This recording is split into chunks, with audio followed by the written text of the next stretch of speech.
वडा तळताना धपकन फुटतो. बरं, वडा तेलात सोडला की गोल गरगरीत होत नाही, त्याला शेपटू यायला सुरुवात होते.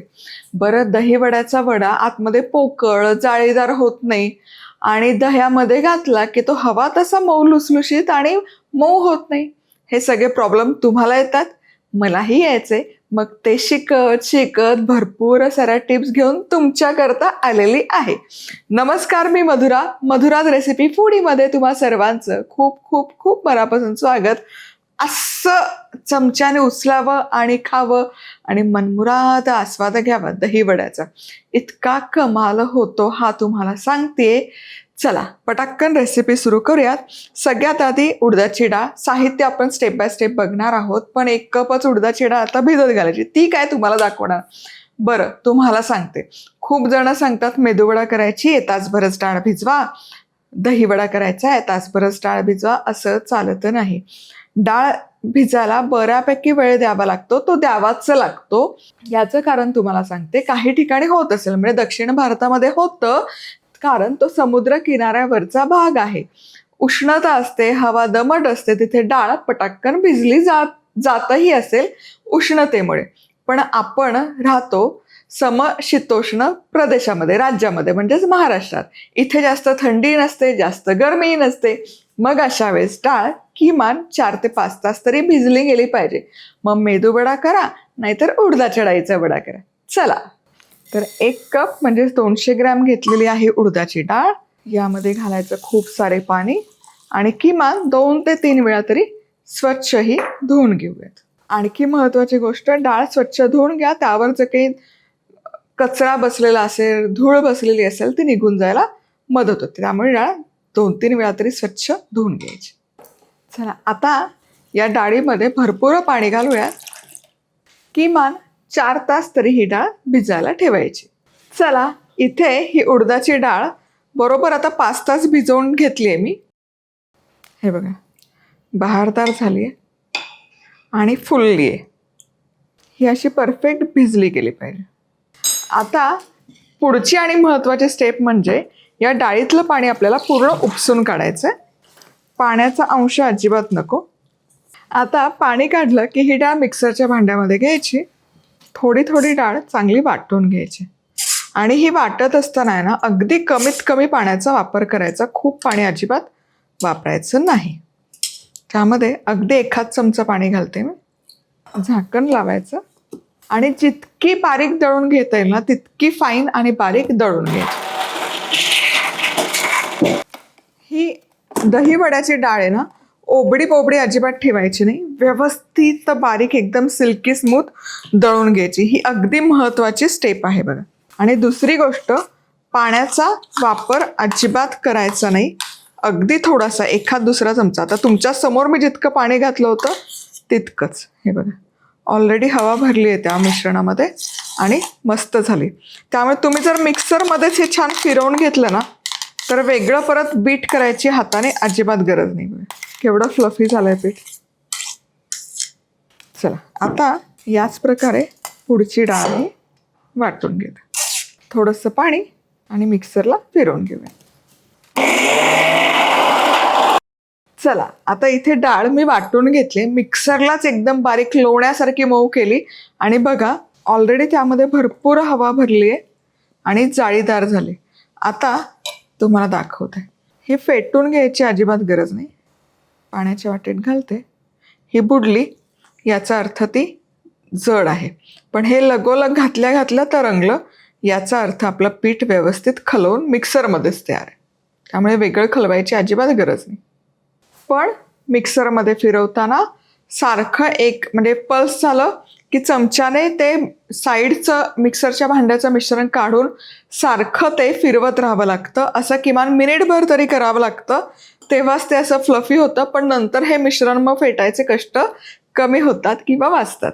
आता फेटून मी घेणार नाही. यामध्ये फक्त चवीपुरतं मीठ घालूयात.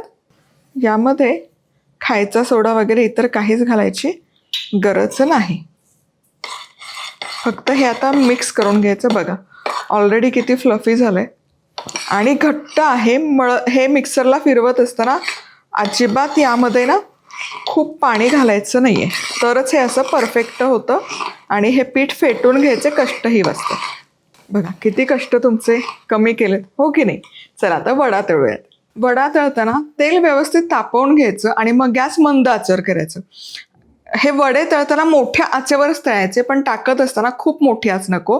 खूप मोठी आच असेल ना तर त्यातलं ते पटापट वडा फुलतो आणि मग त्याला शेपूटायला सुरुवात होते. त्यामुळे तेल गरम हवं, व्यवस्थित गरम हवं, पण कडकडीत गरम नको. पण एकदा का वडे तेलात सोडून झाले की मग गॅस मोठा करायचा आणि मोठ्या गॅसवर तळायचे. मोठ्या गॅसवर नाही तळले, मंद आचेवर तळले तर वडे फुटतात. चला हे बघा, तेलात सोडताना असं कुंड्याच्या बाजूला गोलाकार करून सोडले तर याला मस्त असा गोल आकार यायला मदत होते. तेल व्यवस्थित तापलेलं आहे बघा, पण खूपही कडकडीत नाही. खूप कडकडीत झालं म्हणून मी खरं ॲक्च्युली गॅस बंद केला. आता पुढची टिप तुम्हाला सांगते. हे लगोलग आहेत ना उलटवायचे, नाहीतर आहे ना हे दुसऱ्या बाजूने फुगायला लागतात आणि मग वडे गोलाकार होत नाही.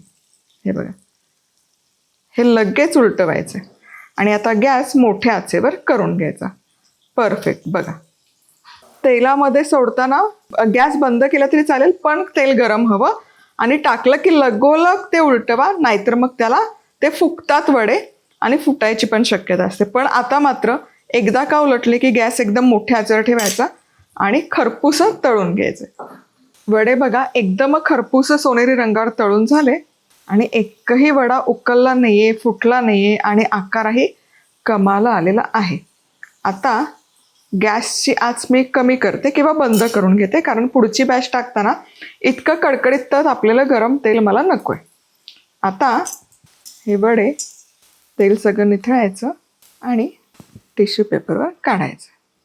काय सुंदर दिसतात बघा. वा, रंग सुरेख आलाय, टेक्स्चर भन्नाट आलाय.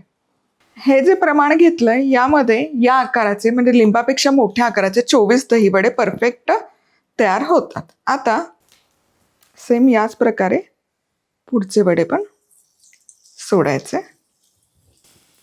आणि पटापट सोडा, फार वेळ नका लावू. काय होतं, खालचं आवरण आहे त्याचं ते सील होतं आणि मग वडा फुटायला किंवा उकलायला सुरुवात होते. त्यामुळे सोडताना पटापट सोडा. आता गॅस मी मोठ्या आचेवर सुरू करते आणि लगोलग वडा उलटवून घेते. बघा, या पद्धतीने केलं की वड्याला शेपूट येत नाही आणि वडा गोलाकार व्हायलाही मदत होते. बघा, आणि आता इथून पुढे मात्र मोठ्या आचेवर एकदम हे तळून घ्यायचे. पुढची बॅचही खरपूस तळून झाली.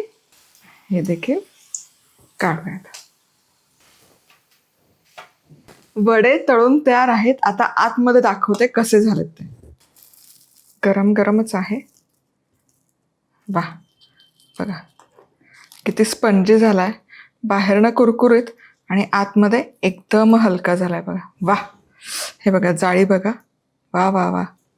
तरी यामध्ये आपण सोडा बिडा काहीच वापरलेलं नाहीये. काय बहारदार वडा झालाय. वा. आता बरेच जण काय चूक करतात तुम्हाला सांगते. हे वडे असे दह्यात सोडतात. दही वड्याचा वडा कधीच डायरेक्ट दह्यामध्ये सोडायचा नाही. तो आधी पाण्यामध्ये मुरवून घ्यायचा. कुठल्या पाण्यात? मिठाच्या पाण्यात. तर इथे पाणी घेतलंय, यामध्ये थोडं मीठ घालायचं म्हणजे त्या वड्याला चव लागते. खलवून घ्यायचं हे मीठ. आणि सगळे वडे मी सोडणार नाहीयेत, कारण आम्हाला नंतर पण दही वडा खायचा आहे. त्यामुळे आत्ता जितके गार्निश पुरता लागतात तितकेच मी यामध्ये घालते. आणि वडा पूर्ण तळल्यावर आहे ना, थंड झाल्यावर मगच सोडा. आता पूर्ण थंड होऊ दे तळलेला वडा, मगच असा मिठाच्या पाण्यात सोडा आणि किमान तासभर तरी यामध्ये हा बुडवून घ्यायचा. म्हणजे तो आतपर्यंत पाणी मुरतं, तेल बाहेर येतं आणि वडा खायला रसरशीत लागतो, दही वड्याचा वडा. त्यामुळे ही स्टेप अजिबात स्किप करायची नाही. दही वड्यासाठीचं दही तयार करूयात. आता हे दही ते असं गुठळ्या गुठळ्यांचं नसतं बघा, छान क्रीमी स्मूथ असतं. मिक्सरला फिरवलं तर त्याला पाणी सुटतं. हाताने बीट करायचं म्हणलं तर हात दुखतो. सगळ्यात सोपी ट्रिक तुम्हाला सांगते. पुरण चाळायची चाळणी किंवा गाळणी घ्या, हे दही यामध्ये घाला बघा सगळं दही यामध्ये घाला. लगोलग याच्या गुठळ्या मोडल्या जातात बघा. हे बघा दही पण चटाचट पडतं, क्रीमी पण होतं, गुठळ्या पण मोडतात आणि चव तर बहारदार, विचारूच नका. बघा आणि मी तर म्हणते फक्त दही वडा नाही, तुम्हाला रायता करायचा आहे ज्याचं दही तुम्हाला एकदम स्मूथ क्रीमी हवं, तेव्हा पण तुम्ही ही सेम स्टेप फॉलो करू शकता. हे बघा बिना त्रासाचं, बिना झंझटचं एकदम क्रीमी झालं की नाही, दही वड्याचं दही असतं तसं. आता यामध्ये 2 टेबलस्पून साखर, थोडंसं मीठ, पाव चमचा मीठ मिसळून घ्यायचं.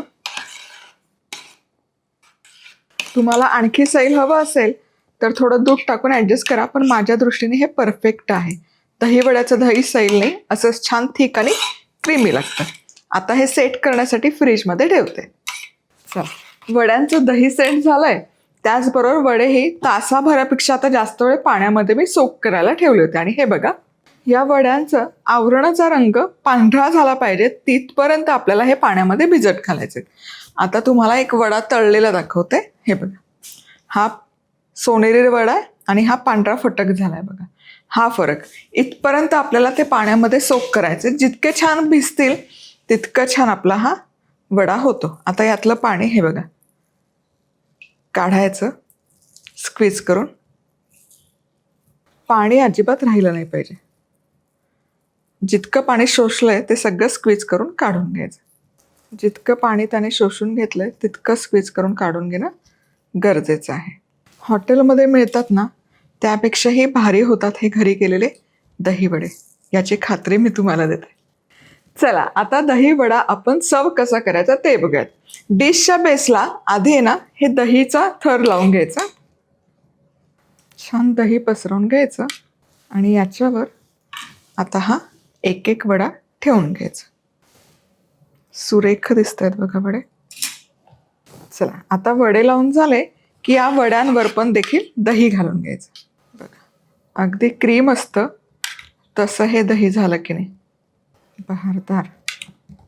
आता यावर थोडंसं लाल तिखट भुरभुरायचं, चाट मसाला, तिखट चटणी, गोड चटणी, मस्त दाटसर अशी गोड चटणी आणि शेव.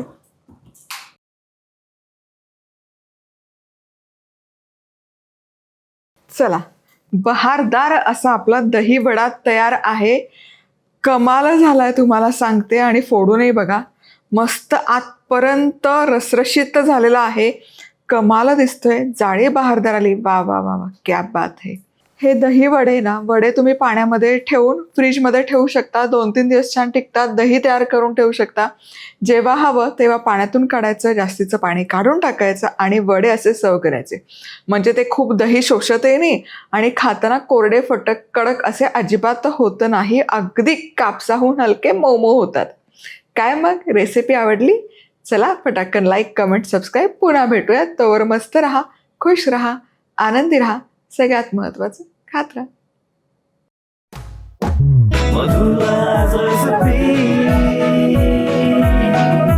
मधुराज रेसिपी, महाराष्ट्राची अस्सल चव.